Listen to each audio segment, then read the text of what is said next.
サウンドテック TV をご覧の皆様、サウンドテックの三宅です。今日はですね、エソテリックから、町田さんに来ていただいてですね、YouTube をお届けしたいと思います。町田さん、よろしくお願いします。よろしくお願いします。よろしくお願いします。7月の5、6とですね、イベントをさせていただきました。アバンギャルドをですね、エソテリックで鳴らす会ということで、やっとこの会が叶ったわけですけれども、もうね、僕も以前からアバンギャルドはね、本当に、気になっているスピーカーで、何度もね、前の世代のやつも聞かせていただいて、この3代目を聞けるのをね、すごく楽しみにしていました。でうちのお客様も何名の方かはね、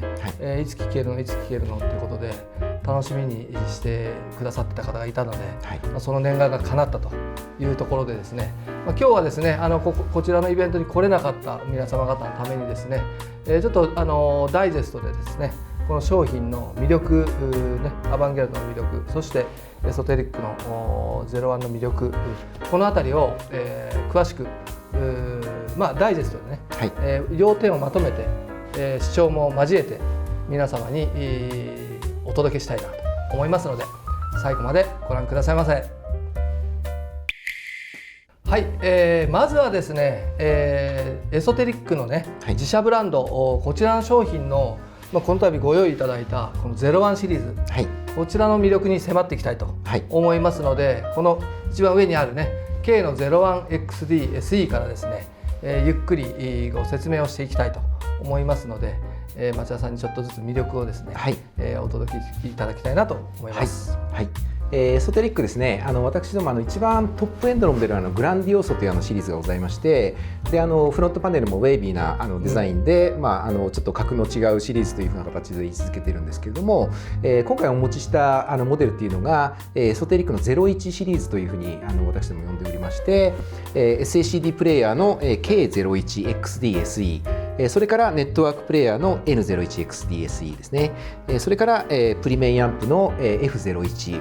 この3機種をですね、今日はお持ちして、魅力の方ちょっと語っていきたいと思います。まずですね、プレイヤーの方なんですけれども、こちらのK01XD-SE と、N01XD-SE の方は、K シリーズの方が SACD プレイヤーということで、メカドライブを搭載しております。でこの N シリーズの方は、ネットワークプレイヤーということでございまして、ネットワークエンジンを積んでまして、実はこの2つの機種っていうのはもう兄弟機種でございまして、エソテリックのですねマスターサウンドディスクリートダックというですねディスクリートダックを搭載していまして、最新のSE というですね世代のプレイヤーになっております。でこのエソテリックの01シリーズというのはエソテリックの、グランディオスを除く、トップエンドのモデルでございますので、エソテリックのすべての、要素を備えた、エソテリックのコアシリーズになります。本当にエソテリックのブランドを体現するような、アイコンシリーズというふうな形が言えるんじゃないかなというふうに思います。それからアンプの方がですね F01、それから今日はこのアンプ専用のオプションの外部電源ですね PS01F というのを持ってきておりまして、これ以外にもですね F01 の方は A 級の 30W なんですけれども、AB 級 120W のですね F02 という兄弟機がございます。この強化電源はこの F01 も F02 も使えるんですよね。そうですね、共通ですね。で F01 と F02 は、A 級 AB 級の違い以外は基本的なところはもうほぼ一緒になってまして、純然たる兄弟機で、準 A 級の歪みの少なさを、求められる方は F01、それから AB 級で、少しスピーカーの駆動力に余裕を持たせたいという方は、よりパワフルな F02 の方を、お勧めしております。ということなんですね。なるほど。これがでもずらっとこう並んでね、聴けるっていうのは結構贅沢な環境だったんで、すごく楽しかったです。で当店にはね05シリーズとかねあったりします。 K の05と 05XD とN の05X そうですね。あちらが展開させていただいてるんですけど、そのさらに上のトップエンドモデルなんで、その違いもね我々としては感じることができましたので、いい勉強にもなりましたし、ありがとうございます。ちょっとまた欲がねこう出てね欲しいなっていう欲がまたそわそわしてるっていうね状況になってしまいましたけども、やっぱこの01シリーズになると、やっぱこのエネルギー感も増して、さらにやっぱりこのよく言う SN っていうかですね、背景ノイズが静かになって、で非常にパワフルになってるんで、聞き応えがね、聞き応えとこの静寂感みたいなのが同居してるっていうね、そういうイメージを持ちましたけれども、でもやっぱりさらにこのグランデ要素になればさらにもっと上の世界が見れるんでしょうけれども、一旦ここあたりがフラグシップという感覚で、捉えて、ぜひこう視聴してみていただきたいなという機種かなというふうに思いました。ありがとうございます。この01シリーズ、特にディスクリート DAC の方で、この、K01、K シリーズと N シリーズで共通しているのが、01シリーズの方はディスクリート DAC がですねデュアルものになってまして、特に電源部分が、電源トランスから、L チャンネルと R チャンネルでですね、電源、それから、電源の基板、それからオーディオ基板、それらがすべてLR、完全にモノラルになってます。ですからそれだけモノ DAC を搭載しているということになりますので、非常にエネルギー感もありつつ、SN とかもさらにチャンネルセパレーションもですね、良くなっているのかなと思います。音の分離が本当ね、つい先日のことなんですけれども、以前 N の 05XD を納品させていただいているお客様のお宅に、N の 01XD、もちろん SE なんですけど、お持ちして、聞いてみたんですよ。比較視聴してみて、同じネットワークプレイヤー機能ですよね。05はそれにプリが入ってますけれども、一応同じネットワークプレイヤーというくくりでいった場合に、差分がですね、私の想像してた差分がこのぐらいかなって思ってたものを、もうはるかに凌駕して、先ほども言いましたけどパワー感と、あとその分離、音のこの分離がもう全然違ってですね、立ち上がりもすごい速くなったし、なんかエネルギーがすごい強くなって、もう一聴しただけでそのお客様とお客様の奥様とこうもう目が合ってですね、これはみたいなこれはちょっとみたいな感じになっちゃいまして、めでたく導入ということに結びついたんですけれども、どうもありがとうございます。あれはね、でもね、違いは聞いてしまったら最後です。もうぐらい、同じネットワークプレイヤーでもこんなに音が進化っていうかですね、するんだっていう。でさらにその持たれてる機器がさらにその表現を良くしてくれる機器であればあるほど、その顕著な違いが出てくるので、それが先ほどご説明があったようなデュアルモノの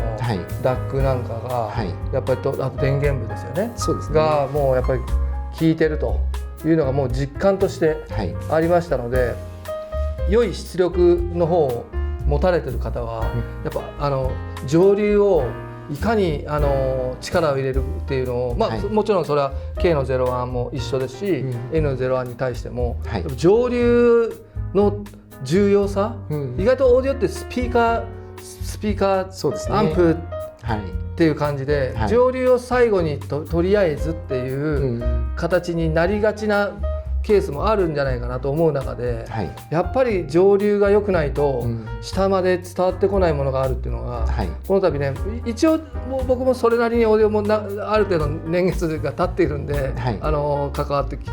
分かってたつもりだけど、お客様のお宅に行って改めてこう身の毛がよだつ体験というか、このもちろんその DAC のディスクリート DAC もそうだし、電源だとかもうそういうものがもちろん筐体だとかいろんなものが効いて、その音に最後影響してくるんだっていうのは本当に思ったので、なんかこう上流で迷われてる方はぜひ一回ご視聴ももちろんなんですけれども、上位機種をちょっと無理して、聞いてみるっていうのはおすすめしたいなっていうのを改めて思った体験をさせていただきました。ありがとうございます。私どもいろいろこの01シリーズというのもかなり長い年月やっておりまして、でよく言われるのがすごく上流の機械なのにスピーカーの駆動とかまでちゃんと支配力を感じる、なんかすごく力感みたいなところで言うと、本当にソース機器なのにスピーカーの駆動に貢献してるねみたいなことをよく言われるんですね。本当それは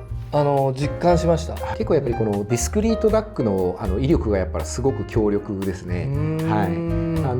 やっぱり DAC チップではなくて、もうそのチップに相当する回路を全てディスクリートパーツでですね、基板上に展開してやってまして、例えば本当音の力感を左右するような電源部分とか電源のコンデンサーとかもかなり大きなものを使えますし、あとはそれを駆動するプログラムなんかもとにかく聞きながらですね、一番いい状態のプログラムを作って駆動したりしてますので、私もエソテリックディスクリート DAC になってからかなり音が生々しくなったというか、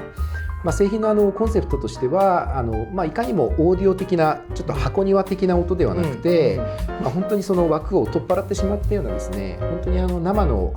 演奏に近い音っていうのを今うちのエンジニアは目指して音を作ってますので、特にその上流を良くした時に本当に音が生っぽくなったなみたいな、そういう実感は多分お客さん感じていただけるんじゃないかなというふうに思います。はい、では続いてアンプの方に、いきたいと思います。F の01、ご紹介いただきたいと思うんですけれども、F の01なんですけれども、エソテリックですね、F の01が出たのが2023年の暮れなんですけど、それまでの4年間ですね、セパレートアンプの、モデルを刷新ちょっとしてまして、4年間で4機種発売いたしました。グランディオソ M1X というモノアンプ、モノですね。それからグランディオソ S1X というA級のステレオアンプ、それから、プリアンプが2機種で、グランディオソ C1X、それから C1X は2筐体なんですけど、それを一体型にした C1X ソロというモデルを開発いたしまして、でそこでエソテリックのアンプの設計の方がですね、新しくなりましたので、今回の F01 はそのグランディオーソのセパレートアンプの開発成果を全て入れて、一体型のプリメインアンプに、落とし込んだのがこの F01 で、 F01 の方は、A 級の 30W で F02 の方が 120W の AB 級アンプというラインナップになっております。でこちらの方ですね、すごく海外で非常に評価が高くてですね、一番最初に、F02 を、アメリカのショーで出したのが、昨年の2024年の2月のフロリダショーなんですけれども、フロリダショーの方に出したところ、ベスト・オブ・ザ・ショーというですね、賞をいただきまして、でこれ海外の雑誌社の方って各ブースを回って、一番音のいい一番自分の好みに合う、ブースを選んで、ベスト・オブ・ザ・ショーということでショーの最高に音が良かったですっていう、評価をするんですけれども、サウンドステージ、というですね、雑誌社の方で、この F02 がですね、AB 級の方なんですけども、ベスト・オブ・ザ・ショーの方を取りまして、高く評価をいただきました。おめでとうございます。ありがとうございます。ありがとうございます。で今日持ってきました F01 というこの A 級の 30W の方なんですけども、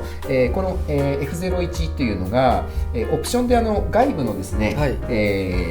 プリアンプ内蔵しているプリアンプ専用の外部オプション電源というのがついてまして、でこの、PS01F というモデルなんですけど、 PS01F ですね、オプション電源と F01 のコンビで、イギリスのですね、ワットハイファイという、イギリスで、一番権威のある、オーディオの雑誌なんですけども、こちらで5スターというですね、最高賞をおめでとうございます。いただきました。ありがとうございます。ということで、非常に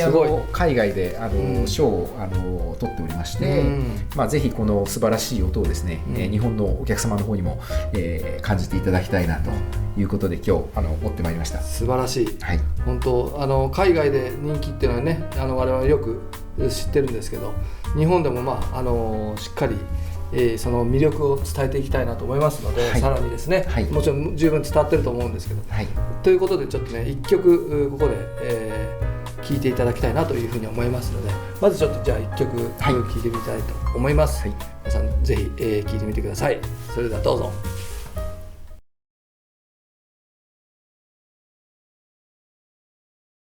I won't play your games no more. I won't play your games no more. If you won't believe my motives, or if you want to leave this lonely home, well, I won't play your games no more.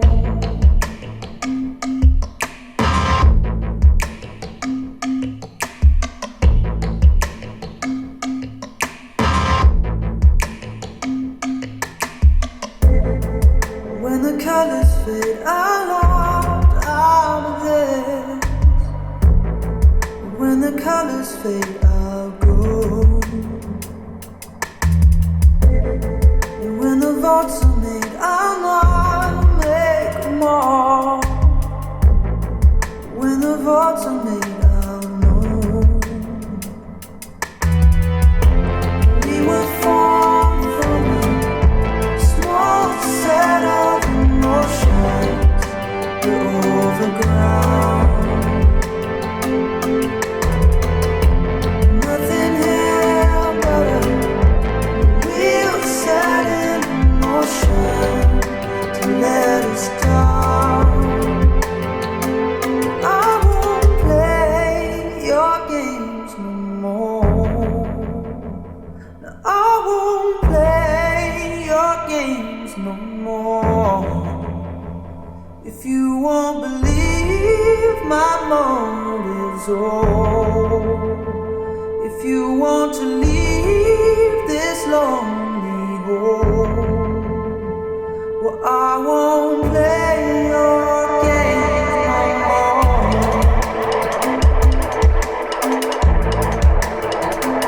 I won't.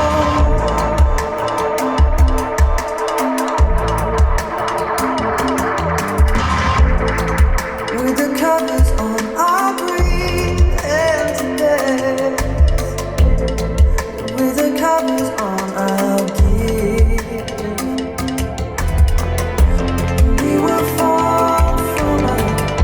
small set of emotions. We're undertow,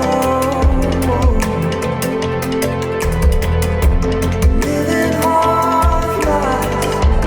going through the motions. We won't let us go. I won't play your games no more. I won't play your games no more. If you won't believe my motives, or if you want to leave this lonely home.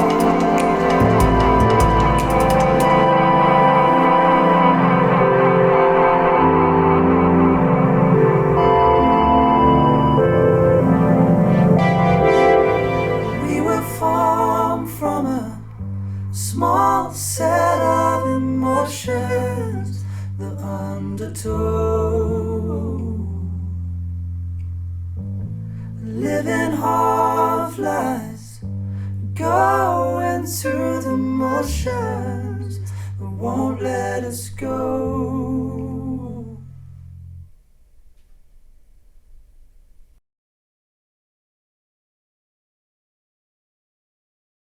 はい、いかがだったでしょうか、ね、美しいこの歌声とですね、後にこう追いかけてくる低域の沈み込みのね、すごく曲のなんて言うんでしょう、いろんなその楽器のレイヤーみたいなのが、すごく被ってる曲なので、そういったテクスチャーとかを聴いていただくとすごく面白い曲なんじゃないかなと思います。はい。で、ですね、ここからですねちょっとエソテリックならではの、楽しみ方が、やっぱりあるなということの一つで、はい、電流伝送というものがそうですね、ありますよね。はい、これちょっとおそらくカタログとかで見ても、はい、って感じになっちゃうと思うんで、はい、まあ、ちょっとこうかいつまんでですね、そうですね、噛み砕いてですね、はい、噛み砕いて、はい、ちょっとお伝えいただきたいなというところです。はい、はい、エソテリックですね、今電流伝送ES リンクアナログという電流伝送方式の方をですね、独自伝送ということで、このプレイヤーからアンプへの接続とかにですね、使っておりまして、でこれは音楽信号を、通常はですね電圧で伝送します。音楽信号の強弱を、電圧の強弱で、伝えるわけなんですけど、電流伝送っていうのは、音楽信号の強弱を、電流の多い少ないで伝える方式になってます。で原理としては電流っていうのはですね、線さえつながっていれば、必ず同じ量が伝送できるっていう物理法則がございまして、長さ関係あるけど関係なくってことですね。関係なくですね、要はケーブルのインピーダンスによって電圧っていうのは少しずつ下がっていってしまうんですけれども、電流の方は、一切変化しないという特性がありまして、極端な話、すごく長い線を用意してですね、それこそ東京から山口まで線を引っ張ってですね、でテスターのその線を引っ張って3ボルトのバッテリーを、測ってみると、長い線を使って測ると、当然テスターまでのケーブルの信号の減衰でボルテージはほとんどゼロになってしまうんですけれども、電流値を測るとどれだけケーブルを長く引き流していても、アンペア値に測定を切り替えると、全く同じアンペアが測定されます。本当に 0.1 ミリアンペアであっても短いなんて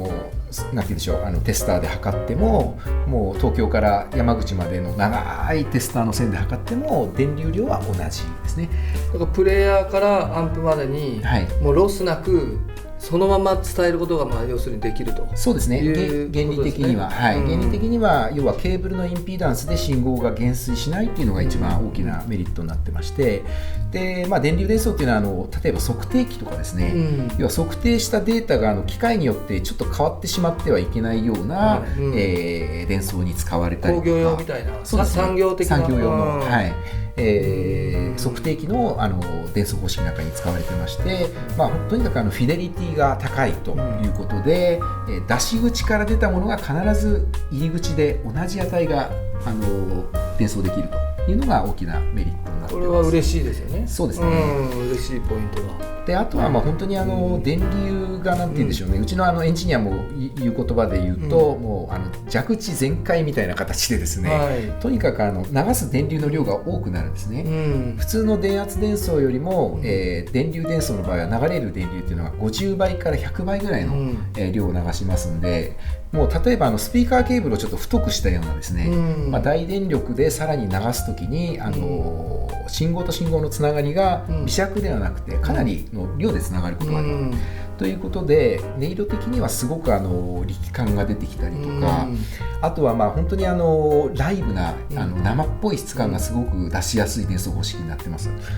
ですから通常の電圧伝送で聞いていただいて、それが普通のスピーカーから普段聞いてる音と多分同じだと思うんですが、電流伝送に切り替えると、もう本当にそこを遡って、レコーディングスタジオで、アナログコンソールから音を聞いているような、そんな臨場感のある雰囲気が多分お楽しみいただけると思います。これじゃあ町田さん、早速ですね、せっかくなので、同じ曲でですね電流伝送を試したいなというところなんで、通常の電圧伝送で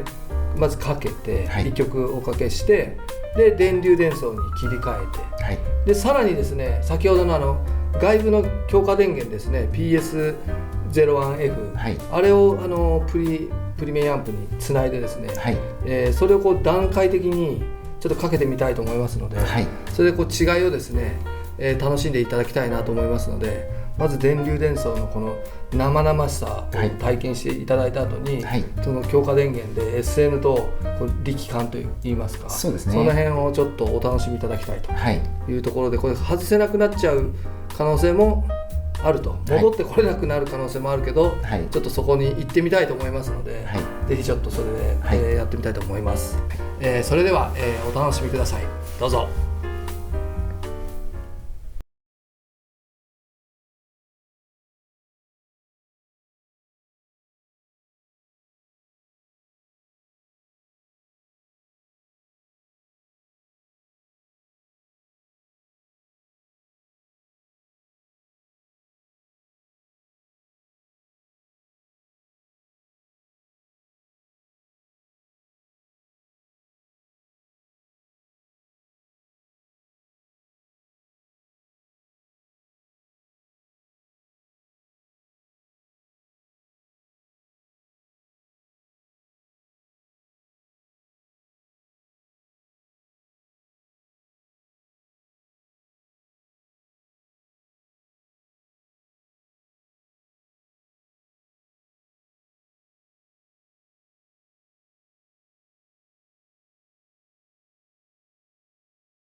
はい、いかがだったでしょうか、ね、いいヘッドホンだったりいい、再生環境の方は特に気づかれたんじゃないかなというところで、これ現場もねすごくやっぱり一つずつの変化がもう手に取るように、分かってですね、はい、かなり、最後の方は気持ちよくなってしまいましたけども、はい、これやっぱちょっとPS01F は、はい、でどういう雰囲気どういうことなのかってちょっと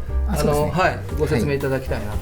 思います。はい、先ほど最後に聞いていただいたのは、プリメインアンプの F01 の方に、オプションの外部電源をつけて、PS01F を、つないだ音になるんですけれども、プリメインアンプって要は一体型のアンプなのにこんなオプションの電源つけたらセパレートじゃんっていうふうに言われるかもしれないんですが確かに、はい、ハーフサイズぐらいありますからね。そうですね、でこのF01 のコンセプトがですね、本当にセパレートにどれだけ近づけるクオリティ的に近づけるかっていうところがすごくキーポイントになってまして、そのための、外部オプション電源という形になってます。でこちらの外部電源というのは、内蔵しているプリアンプの部分のですね、オーディオ回路専用の、電源になってまして、この PS01F をつなぐと、内蔵の、プリアンプのオーディオ回路の電源が、PS01F の方から供給されるという形になってます。でプリアンプとパワーアンプの間の増幅率というのが、この F01 の場合には26倍信号を増幅するような形になってまして、システムスピーカーも含めたトータルのシステムの中で一番信号の増幅が大きいのが実はプリパワーの間なんですね。なのでやはりプリ側の方の、SN を、どれだけ良くするかとかですね、プリの音色をいかに良くするかっていうのが、一番そのシステムのトータルの信号チェーンの中で一番大きな影響力を持っている部分かなっていうふうに考えてまして、でプリの電源を、強化すると、一番、例えばプリパワーの信号の増幅が大きいので、例えばちょっとノイズが入ってしまったりすると、それが26倍になって、そういうことですね、一番大きく増幅される箇所ですので、プリのクオリティアップというのが一番、プリメインをセパレートに近づける一番の、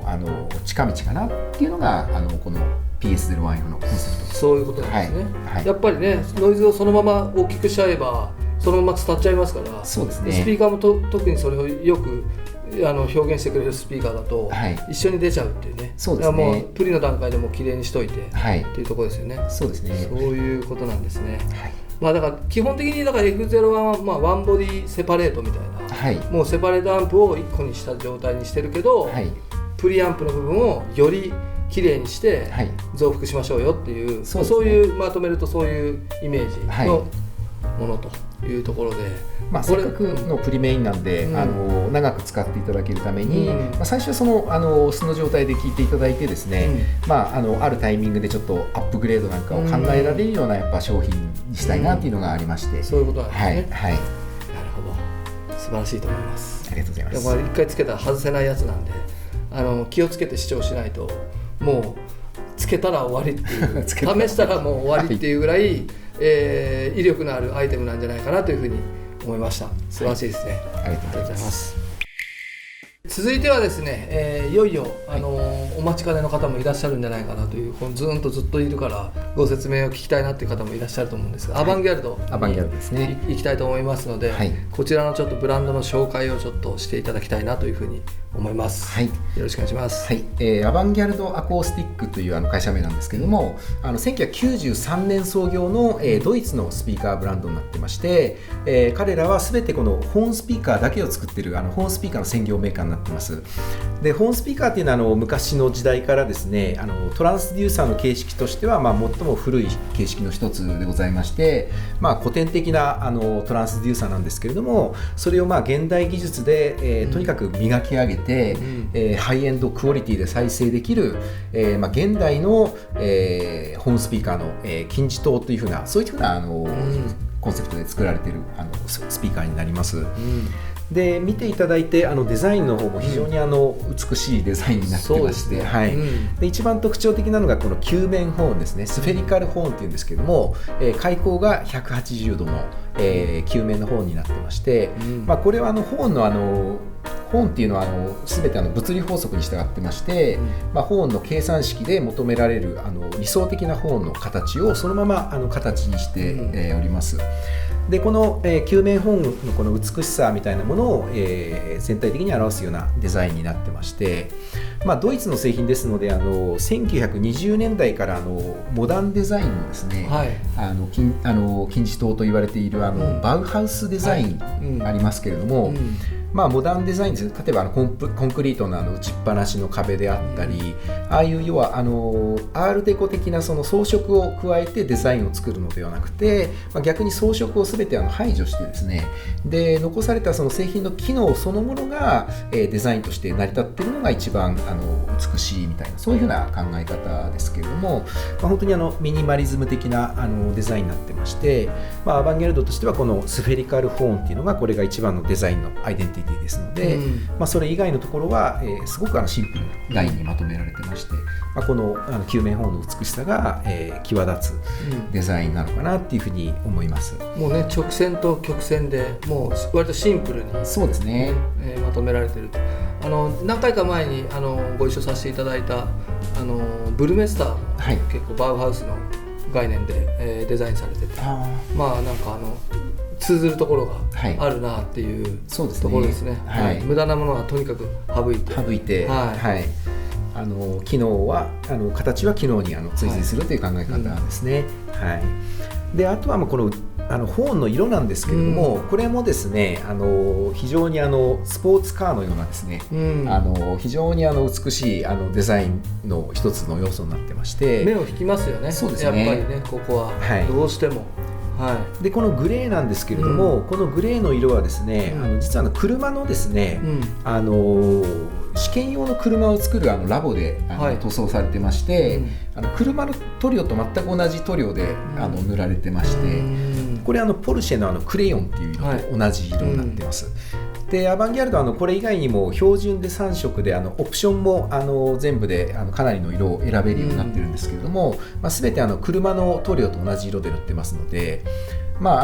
追加料金でですねオプション料金がかかるんですけれども、例えばお持ちのフェラーリと同じ色で、塗ったりとか、ポルシェと同じ色で塗ったりみたいなモダンな方も受けてまして、本当になんて言うんでしょう、デザインのオブジェとしても美しいですね。所有欲を満たしてくれる結構強いポイントだと思いますけどね。そうですね、これだけアイコニックというかですね、お部屋に置いとくとかなりインパクトのあるものが、自分の好みでカスタムデザインできるっていうのは、非常にね、外装もねピアノブラックとマットブラックが選べたりとかするということなんですけれども、その辺は結構お部屋のインテリアに合わせて、追い込んでいくっていうか決めていけるっていうのはすごくいいんじゃないかなというふうに思います。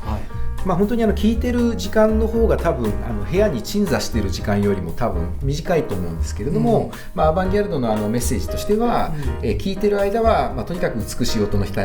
世界に浸っていただいて、で聞いていない時でもその部屋を美しく彩るような、スピーカーでありたいというふうに言ってますので、本当に存在感の非常に美しいスピーカーだというふうに僕は思います。なんかジャーマンデザインアワードそうですね、取っててって、あれも少ないんですよね。そうですね、少ないというか、あんまりないのかな。ドイツのですね工業デザインで、ドイツデザイン評議会というのがございまして、でこれは本当になんて言うんでしょう、ノミネートされて受賞したところだけがその委員会に入れるんですけれども、オーディオメーカーとしてジャーマンデザイン評議会に入っているのは、アバンギャルドだけですので、本当にドイツのデザインの教科書に出てきてもおかしくないような、ドイツの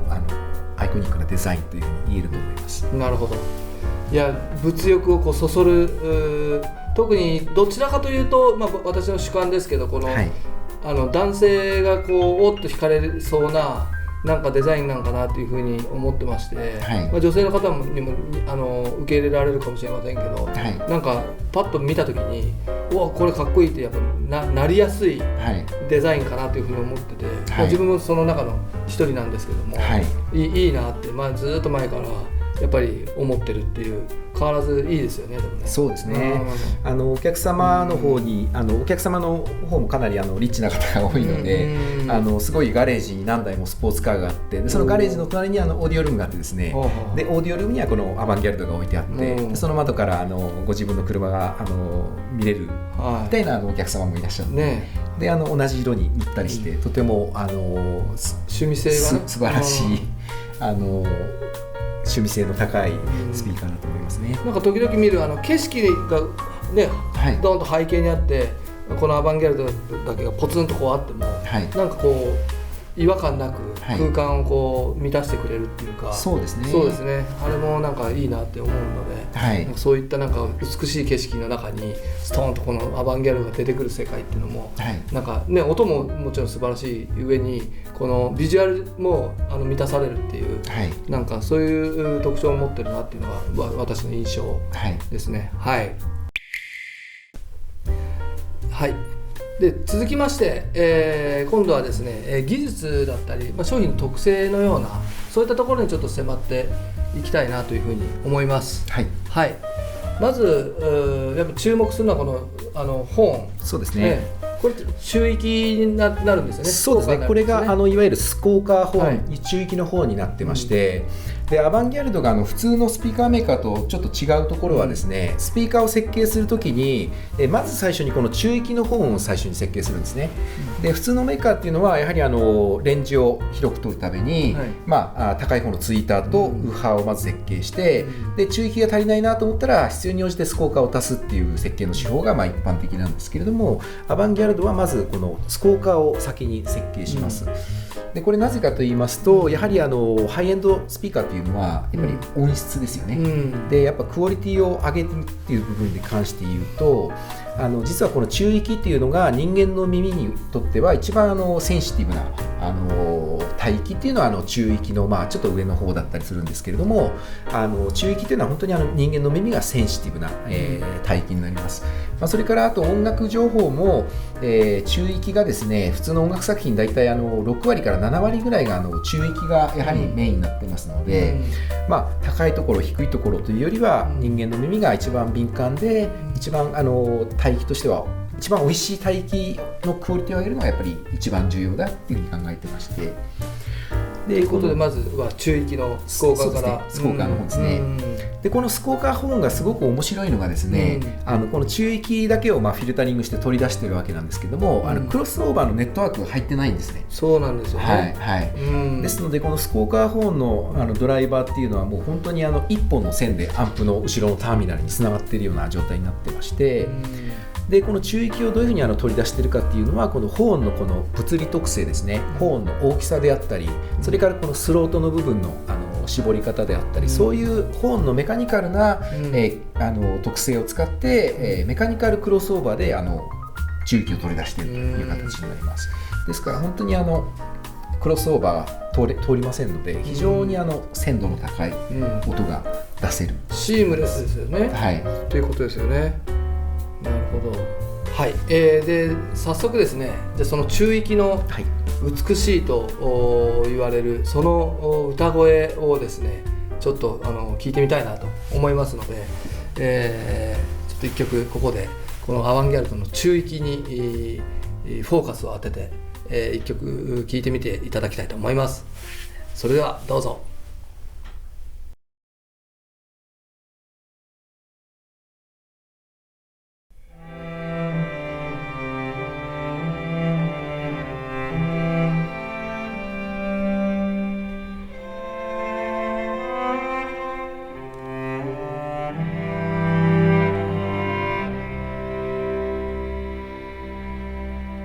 Slumber, my darling, thy mother is near, guarding thy dreams from all terror and fear. Sunlight has passed and the twilight has gone. Slumber, my darling, the night's coming on.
slumber, my darling,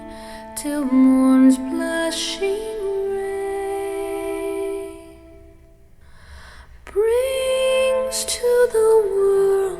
the glad tidings of day.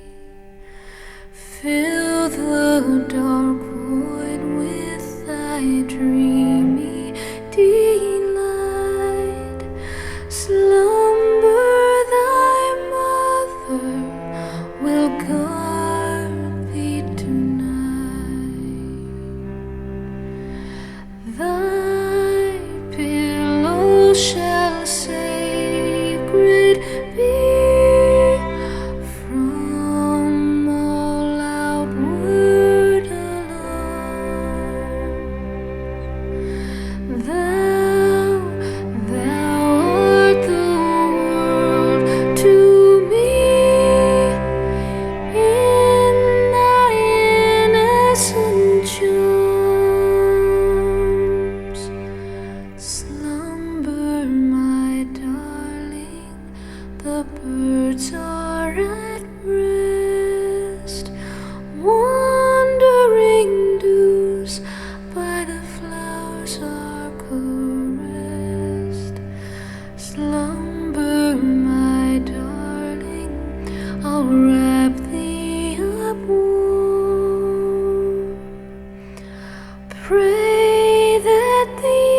angels will shield thee from harm.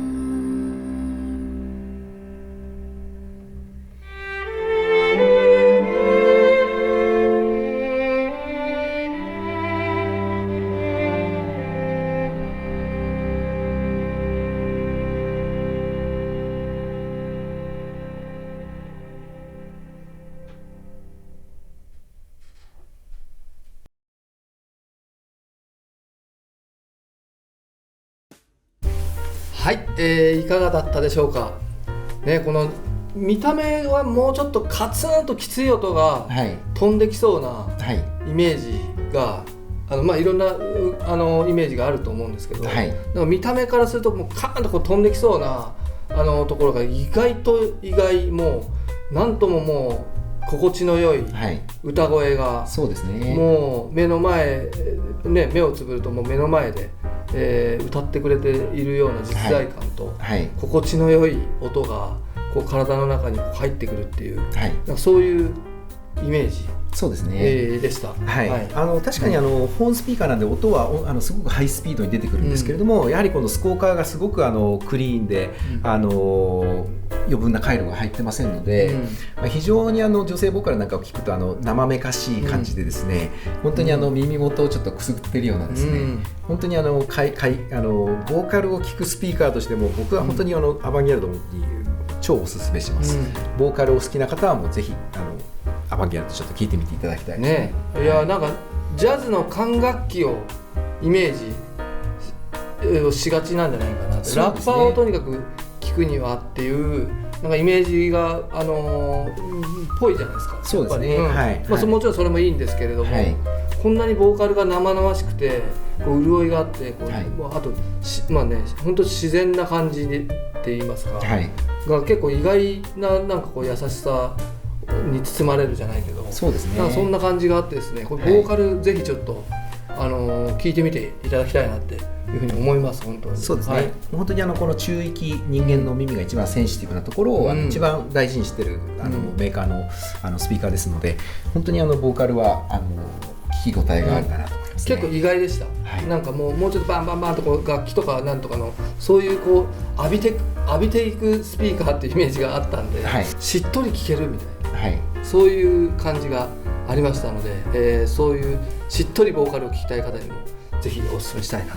というところです。ボーカルはもちろん良かったと、だけど結構クラシック、特にこのフルオーケストラ、ああいうこう大編成の音楽にも向いているというところも聞いております、はい、この辺はちょっとどういう裏付けがあるかっていうのもちょっとお聞きしたいんですけれども、はいはい、まずクラシックのファンの方でやはりオーケストラを聴かれる方っていうのは一番クラシック音楽のオーディオにおいて再生する時の肝っていうのは視聴室でいかにそのホールの音を忠実に再現できるかっていうところだと思うんですけれども、ここですよね、はいはい、でクラシックの録音自体もそれを前提にして録音されてますので、各楽器にマイクを立てるよりは、ホールの音をすごく重要視して撮って、でそれをそのまま視聴室に再現するというのがクラシックのオーディオのやはり醍醐味だと思います。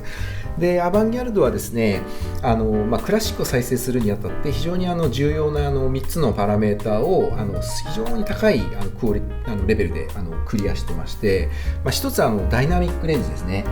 一番小さい音から、最大音量までのその、差の部分ダイナミックレンジなんですけど、これがですね普通のボックス型のスピーカーに比べると約8倍のダイナミックレンジを持っているというふうに言われてます。それからあとは歪みの少なさですね、編成の大きなものになってどうしても混濁しがちなんですけれども、そういった歪みの成分が普通のボックス型のスピーカーに比べると、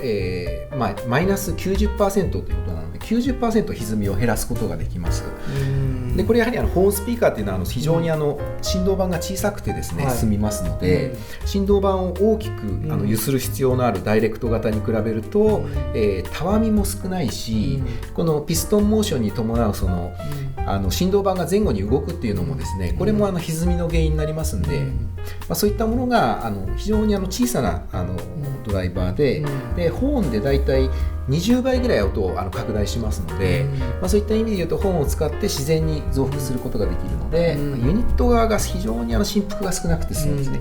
ですので歪みも減らせる、それから弱い音もですね弱い音で大きな音もホーンでしっかり増幅できますので、ダイナミックレンジが広い、それから、歪みが少ないで、トータルの解像度ですね、音の解像度という部分が、これが普通のスピーカーのだいたい10倍ぐらいあるというふうに言われてまして、でその部分がもう本当にクラシックを聴くにはもう本当に最適な性能につながってます。っていうことなんですね。これはなんか数値だけで聞くととんでもないなというところなんで、そうですね。で数値のその一応根拠としては、何をもってボックス型のスピーカーと比べているかというと、この UNO のですね、各3つのこの 3way のユニットを取り出しまして、それを箱型のスピーカーに入れて、でそれを同じ音量でですね、UNO と箱型で比較した時のその性能値がそれだけ違うということでございますので、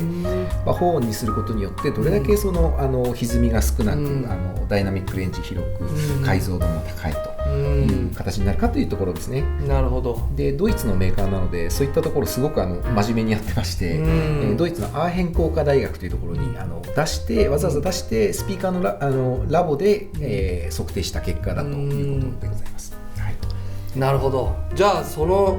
お手並み拝見じゃないですけども、今のちょっとご説明に伴ってですね、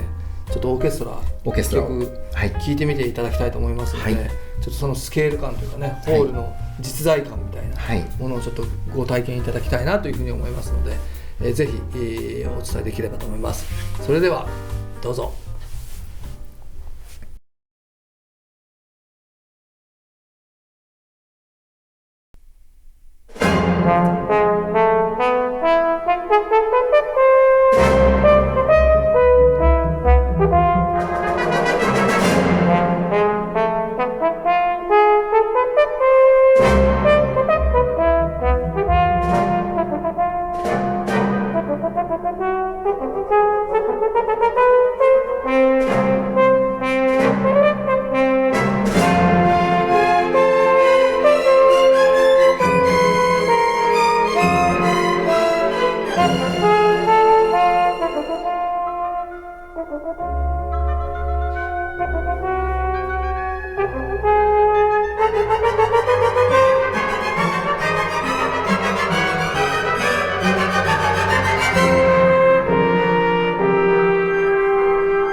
いかがだったでしょうか。臨場感とやっぱりこの一つずつのこの演奏っていうものがね、こう情景が浮かぶっていうか、はい、そういうこうリアリティを感じることができましたので、そうですね。これ今からの話にちょっと続いていくんですけど、はい、やっぱりこの能率がやっぱりいいので、はい、能率が107デシベルぐらいあるので、107デシベルですね。はい、驚異的な高能率です。はい、なのでこれお部屋でどのぐらいの音が出せるっていうの皆さんいろんな環境が違うから、はい、いや我が家は結構大きい音出せないのよっていう方もいらっしゃると思うんですけど、はい、そういう方でも、はい、ぐわっとサウンドステージでこう広がっていくものが、はい、割と小さい音でも出せるっていうことになると、はい、もうヘッドホンでこうそのステージを作ってるイメージと似たようなものがこの空気の振動で作れてしまうというものを感じさせられるような、そういう世界観だったんじゃないかというふうに思いました。はいはい、昔アバンギャルドの営業マンがですね言ってまして、で彼は、この UNO のシリーズの、3世代ぐらい前のやつを使ってるんですけども、このサイズはだいたい一緒ぐらいですね。でこの UNO をですねだいたい8畳ぐらいの日本でいうと8畳ぐらいの部屋の中で使ってらっしゃいましてでおじさんとお金を出し合ってこのスピーカーを買ったらしいんですけどで彼曰くすごく小さな攻めてますね。はいはい、で結構大きな部屋じゃないとダメなんでしょうってよく言われるんですけど、そんなことはなくてですね、結構小さなお部屋でも音離れがとにかく良いので、小さな音量でもスピーカーにまとわりついてしまわないというか、本当に小さな音量で聞いてみていただいてもですね、しっかりと部屋の空気が音符で染まるみたいな、そういう体験ができます。で彼が言ってたのが、もう本当にこれバーチャルヘッドホンなんだみたいなことを言ってまして、ヘッドホンっていうのは頭内定ですね、頭の中でサラウンドが出来上がるんですけど、それを本当に自分聞いてるリスナーの周りに空気でですね、サラウンド空間をまさにっしゃる通りですね、作ってくれるっていうことなので、ぜひ小さなお部屋でも入れていただきたいですね。いや結構ツーちゃんだけどやっぱイマーシブ体験というか、そうですね、立体的なこのサウンドステージっていうのは、やっぱこうクラシックを楽しまれる方は、やっぱ先ほどのお話からもう欲しいわけじゃないですか。そうですね、まるでそこにいるコンサート会場にいるような、コンサートホールにいるようなこの実在感というか、それに皆さんこういろいろなリソースを投資してですね、するわけなんですけど、それをやっぱ叶えてくれる一つのプロダクトなんじゃないかなっていうのは、もう聞いてて感じますよね、やっぱり。本当に全身で音を浴びる感じですね。浴びるというよりもむしろ、音楽に包まれるような感覚が、小音量でも楽しめますので、あと今回のこの新しい UNO に関しては、私前回のモデルも聞かせていただいてますけど、圧倒的な低域の量感、このあとトランジェント、低域のもうバコッと出てきてずーんとこう沈んでくるような低音だけど、決してこう生ぬるくない、ストーンとこう弾きも速くて、心地のいい余韻が残るような、低域の感じっていうのが、上はシームレスな、中域以上はシームレスなつながりで、低域がそれだけ素早く、力量もあって弾力もあってスッと弾いてくるっていう感じなんで、ものすごくやっぱ心地のいい音質といいますか、そういうものになってるなと思ってるんで、これ結局ジャズもいけますと、で最初ボーカルめちゃくちゃ良かったよねと、でクラシックも今のこの音像というかですね、サウンドステージ、そうですよね、最後このやっぱりジャズがどうなのっていうことなんですけど、これはかなり期待できるねっていう状況になってきてます、この今の段階から来ると。で、やっぱり寺島さんのメグなんかも私も行かせていただいたこともありますけれども、やっぱあそこにアバンギャルドがあるのはもうこれもね結構周知されてると思うんですけど、あそこのフリークの方々も皆さんこう所有されてる方が多くて、っていうところでジャズ愛好家にはもう本当に人気のスピーカー、もうとどめのような感じで来るんでしょうけども、やっぱ低域のところはちょっと刷新された部分っていうのをちょっとご説明いただきたいなっていうふうに思います。やはりジャズはハイスピードに音が飛んでくるっていうところはすごく大事で、かぶりつきたいですからね。そうですね、で寺島先生も前おっしゃってたのが、このスピーカーアバンギャルドを聞くともう本当にかぶりつきでですね、演奏者の唾が飛んでくるような、そういう表現ができるっていうこのアバンギャルドの良さをちょっと言ってらっしゃいました。でただですね、やはりこの 2way の保音に対してウーハの方はやはりダイレクトラジエーターなので、前の世代ではもう少しその低域の仕出しが欲しいなっていうのがアバンギャルドも今回あったみたいで、今回のですねこの10インチのウーハーユニットが入ってるんですけれども、これは、アバンギャルドの最上位モデルのですね、トリオスペースホーンっていうもう超巨大、ホーンシステム、フラッグシップのシステムのスペースホーンに使ってる、12インチのドライバーと、こっちは10インチでフレームのサイズは違うんですけれども、磁気回路の方はですねこれ全く一緒なんですね。強力だ、強力な磁気回路、非常に強力な磁気回路で強力なフェライトマグネットを、20万ボルトという強力な着地施設で、ヨーロッパで1箇所しかない着地施設で着地してまして、非常に今回スペースホーンの低域のレスポンスっていうのがすごく良くなったんですけど、それと全く同じ技術がこの UNO の方にも、使われてます。でユニットを見ていただくとですね、ユニットの写真ちょっと出していただいて見ていただくと、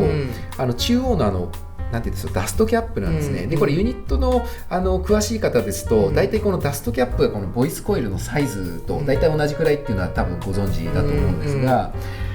見ていただくとこれ、ほとんどダストキャップのサイズがとんでもないサイズなんですね。ということで、それだけ磁気回路が強力ということになってますので、さらに今までのアバンギャルドよりも低域のそのスピード感っていうのがですね、さらにこの 2way の方に近い感じになってまして、これはジャズを聴いた時はもうたまらないこのエネルギー感が体験できると思います。これはじゃあもう早速聞くしかない状況になってきましたので、ここでジャズをちょっと聞いて、その今の特にやっぱり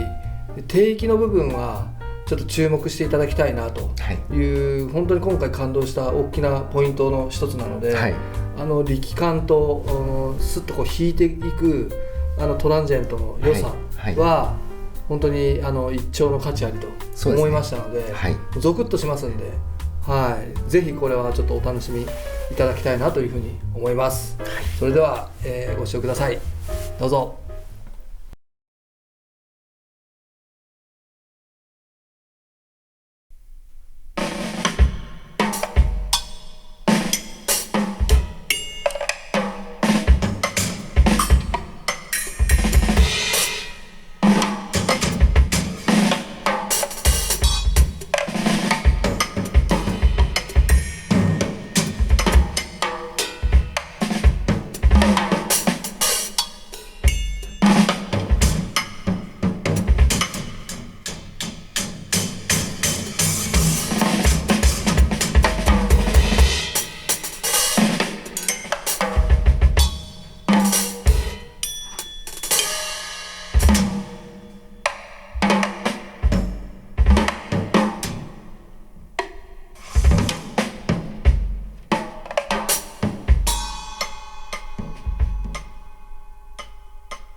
いかがだったでしょうか。このジャズがとどめに来ましたけども、はい、やっぱりそうきたかっていうね、はい、もうたまらないこのやっぱ見た目以上の、はい、この感動が楽しめる、そうですね、そういうイメージです、はい、でもういろいろ聴きたくなる、あの曲どうなんでしょうと、はい、この曲どうなんでしょうと、結構僕もラッパー系は好きなんで、はい、ゆっくりこの後聴きたいなって思う曲が何曲か、思い浮かびました、はい、し、今回ちょっと流してませんけど、視聴会の中ではね、EDM なんかもかけましたね。そうですね、海外のね、はい、ショーとかでは結構最近EDM よくかかってって聞きますけど、そうですね、もともと僕もそういうエレクトロは結構聴いてきたので、はい、ああいうこう低域の出方とかはかなりこうびっくりする、あ、こういう時代になったのかっていう、こう新時代の幕開けじゃないですけど、はい、なんかそういうのも感じさせられました。そうですね。で、イベントの時もね、あの曲をやっぱかけられた時のお客様の表情っていうか、はい、かなり新鮮だったし、そうですね、きっと楽しかったんじゃないかなっていうような、はい、感想です。そうですね、本当に聞くとやはり癖になる、中毒性がある音かなっていうふうに思いますので、これだけのレンジが広くて、でしかも音がすごく開放的でですね、で浸透力のあるイマーシブな音ですので、本当に心地いい体験ができると思いますので、視聴会の聞いていただいた方もぜひちょっと次もう一回ちょっと聞いてみたいなみたいな、ご意見も多くいただきましたんで、結構ね、この度も楽しみにしてこられた方が結構たくさんいらっしゃって、はい、で割と居残りじゃないですけど、一回、視聴会聞いていただいて、もう一回その後のフリー視聴に来るっていう方もいらっしゃったりしてですね、そうですね、結構注目はやっぱり高かったなっていうのがありました、はい、でエソテリックのやっぱり商品の、魅力っていうのも今回いろいろとお話が聞けましたので、はい、改めてまたお伝えしていける、そうですね、きっかけになったんじゃないかなというふうに思いますので、はい、やっぱ私もこのね、プレイヤーとか結構お持ちの方は多いので、ぜひ電流レースをちょっとやってみていただきたいなと思います。そのためにはこのプリメインアンプであったり、私のプリアンプをですね、ぜひちょっと聞いてみていただきたいなと思います。ちょっとね、我々ももう少し積極的にこの辺りは訴求していきたいなというふうに改めてね、やっぱり思いましたし、技術力の高さとやっぱりこの生々しい音を作るんだっていうこのフィロソフィーみたいなものもしっかりやっぱり感じましたので、で私もね冒頭でお話ししたけど納品の時のお客様と得た感動はもう少し伝えていかないといけないっていうちょっと使命感みたいなものも感じましたので、頑張っていきたいなというふうに改めてね、思った次第です。でね、このスピーカーもやっぱり憧れのアバンギャルド、結構気になってらっしゃる方きっといらっしゃると思うんですよ。そうですね。お値段も結構しっかりしてるんで、おってちょっと身構えるってところもあるかと思うんですけども、この音をちょっと一回聞いちゃうとみたいな、これはちょっと来たなみたいな感じの方がこの度も数名いらっしゃいましたので、お近くでもしね聞かれる機会がございましたら、ぜひちょっと一回このスピーカーも聞いてみていただきたいなと思いますし、エソテリックさんの、ね、商品は割と販売網というか販売店さん結構多いんで、しっかりご近所の、ね、お店で、楽しんでいただきたいと思いますし、ちょっと遠方でも足を伸ばして行ってみようかいっていう方がいらっしゃいましたら、ぜひ当店にも、ご相談いただいてですね足を運んでいただけると、嬉しく思います。はい、ではそれではですね、イベントから始まりこの YouTube のね撮影までいろいろと、町田さんお世話になりました。ありがとうございます。引き続きね、で一緒に案外イベントやったのは初めてになりますよね。案外いろんなところではお見かけしてるし、僕はこうショーとかで聞いてる一顧客だったことは結構あるんですけど、こうやって一緒にこうセッションじゃないけど、一緒にやらさせていただいたのは初めてだったんで、そうですね、結構楽しくて、僕もこのお店の視聴室の音の良さと、あとこの美しいしつらいのセンスの良さにすごく感動しまして、ありがとうございます。さすが内装とかデザインとかやられてる三宅社長ならではのありがとうございます部屋ですね。本当にサウンドテックさん来ていただけるとすごくワクワクするようなですね音楽体験が待ってると思いますので嬉しいです。ぜひ私もぜひ皆さんに本当に生の音楽体験、音楽感動をちょっと伝えられるようにですね全国回ってまいりますので、ご期待いただければと思います。それでは、皆さん今回のね動画も最後までご視聴ありがとうございました。あ